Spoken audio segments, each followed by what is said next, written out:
Action. What do you think dyslexia is? It's something that we take seriously. It's about... Isn't dyslexia when you're like reading and then the words like jumble themselves up or something? What do you think dyslexia is? So, What do you think dyslexia is? Well, I have some family members who are dyslexic, and I know that you can't always see the word, how it's actually spelled. is it you can't be able to... I think dyslexia is something to do where you can't read or write properly.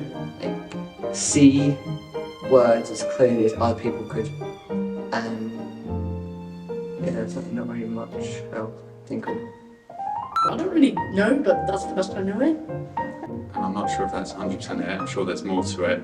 I think dyslexia is when you misspell words or you can't read words properly. That's what I think. it's where you can't write proper, read or write properly or something, I don't know. What do you think dyslexia is? Like something that you can't really properly read letters, like B and D, you get them mixed up. I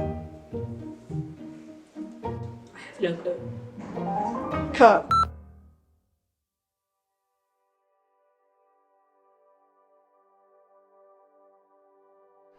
What really is dyslexia? Dyslexia is like a brain difference where it's harder for you to read and write, but your other side of the brain is more arty and creative and lateral thinking. This doesn't mean you're any less smarter, it just means it's harder for your brain to communicate through writing and reading and spelling. The ratio of boys to girls around the world being diagnosed is 1 to 3, but this is only because boys show it more easily. It was originally tested on boys, so they don't know fully how girls exhibit dyslexia. How I found out I was dyslexic was through my parents.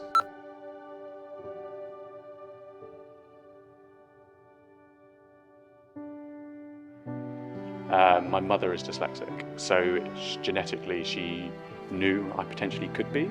So when I was 5, I think it was, I got tested and statemented very early on. If a parent is dyslexic, they have a 50% chance of having a child that's dyslexic. Both parents are dyslexic, there's a 100% chance of their child being dyslexic.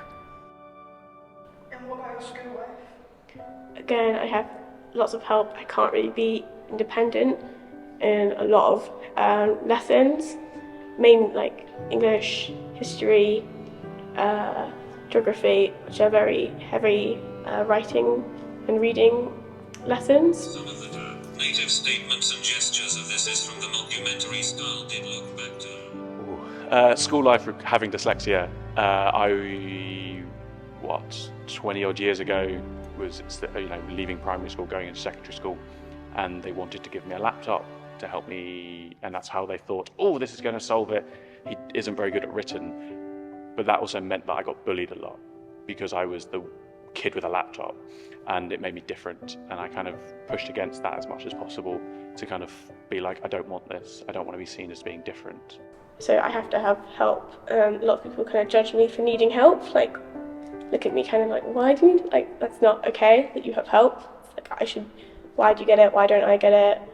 And yeah, I'm kind of just people like think I'm kind of stupid, or then when they see I need help, they're like, oh, you can't do anything by yourself ever.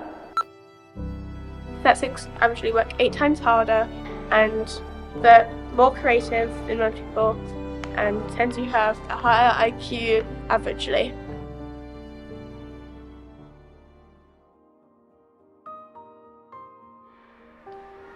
If you could change it, would you? Sometimes, yes. Would I change the fact that I'm dyslexic? When I was younger, yes. But no, overall, like, there's so many incredible people that are dyslexic.